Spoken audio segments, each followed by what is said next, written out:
લવિંગના આ સરળ ઉપાયોનો ઉપયોગ કરવાથી બધી સમસ્યાઓ દૂર થશે અને ભાગ્ય ચમકશે। હિન્દુ ધર્મમાં પૂજામાં અનેક પ્રકારની સામગ્રીનો ઉપયોગ કરવામાં આવે છે।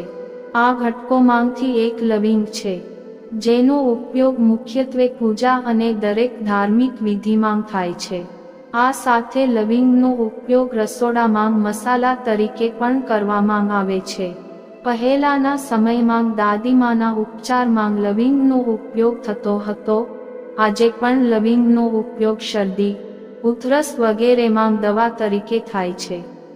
લવિંગ માત્ર ફાયદાકારક નથી, જ્યોતિષમાં લવિંગના કેટલાક સરળ ઉપાયો સૂચવવામાં આવ્યા છે। આ ઉપાયોને અનુસરીને તમે પૈસા અને કાર્યસ્થળને લગતી સમસ્યાઓથી રાહત મેળવી શકો છો। એવું માનવામાં આવે છે કે આ ઉપાયો કરવાથી ઘરમાં સુખ સમૃદ્ધિ આવે છે અને ખરાબ કામ પણ થવા લાગે છે। તો ચાલો જાણીએ લવિંગના ચમત્કારી ઉપાયો। સારા સ્વાસ્થ્ય અને સુખ અને શાંતિ માટે એક વાસણમાં 5 લવિંગ, કપૂર અને લીલી ઇલાયચી લઈને તેને પ્રગટાવો અને પૂજા સ્થળ સહિત આખા ઘરમાં બતાવો। એવું માનવામાં આવે છે કે આ ઘરની બધી નકારાત્મક ઉર્જા દૂર કરે છે અને સકારાત્મકતાનો સંચાર કરે છે। તેનાથી તમારા ઘરમાં સુખ શાંતિ જળવાઈ રહે છે। કપૂર સળગાવવાથી વાતાવરણમાં એક સુખદ સુગંધ ફેલાય છે જે મનને શાંતિ આપે છે। આ સાથે એવું માનવામાં આવે છે કે તે હવામાં રહેલા વાયરસને પણ નષ્ટ કરે છે, જેનાથી રોગો થવાની સંભાવના ઓછી થાય છે। આ કામ અઠવાડિયામાં 2 વાર કે તેથી વધુ વખત કરી શકાય છે। સંપત્તિમાં સમૃદ્ધિ માટેના ઉપાયો। મોટાભાગના લોકો ફરિયાદ કરે છે કે ઘણા પ્રયત્નો કરવા છતાં તેઓ સંપત્તિ એકઠા કરી શકતા નથી। આવી સ્થિતિમાં લવિંગ અને ગાયનો આ ઉપાય તમારા માટે ફાયદાકારક સાબિત થઈ શકે છે।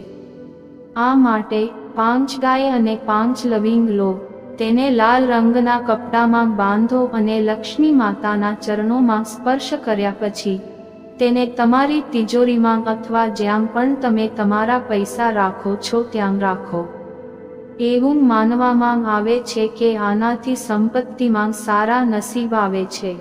દુશ્મનોથી છુટકારો મેળવવા માટે જો તમને શત્રુઓથી પરેશાનીનો સામનો કરવો પડી રહ્યો હોય તો તમારે દર મંગળવાર અને શનિવારે સાંજે કોઈ પણ હનુમાન મંદિરમાં જઈને હનુમાન ચાલીસા અને બજરંગ બાણનો પાઠ કરવો જોઈએ। તેની સાથે જ 5 લવિંગ અને કપૂર પ્રગટાવીને હનુમાનજીની પૂજા કરવી જોઈએ। આ પછી બાકીની ભસ્મથી તમારા કપાળ પર તિલક કરો। એવું માનવામાં આવે છે કે આ ઉપાય કરવાથી શત્રુઓથી જલ્દી મુક્તિ મળે છે। ખરાબ વસ્તુઓ થાય તે માટે ઘણી વખત દરેક કામમાં અચાનક અવરોધો આવવા લાગે છે અને જે કામ થઈ રહ્યું છે તે પણ બગડવા લાગે છે। જો તમારી સાથે પણ કંઈક આવું થઈ રહ્યું છે તો શનિવારે સાંજે સરસવના તેલનો દીવો પ્રગટાવો। આ દીવામાં 2 જોડી લવિંગ મૂકો। હવે આ દીપકને ઘરના તે સ્થાન કે ખૂણામાં રાખો જ્યાં અંધારું હોય, જેથી ત્યાં પ્રકાશ ફેલાય।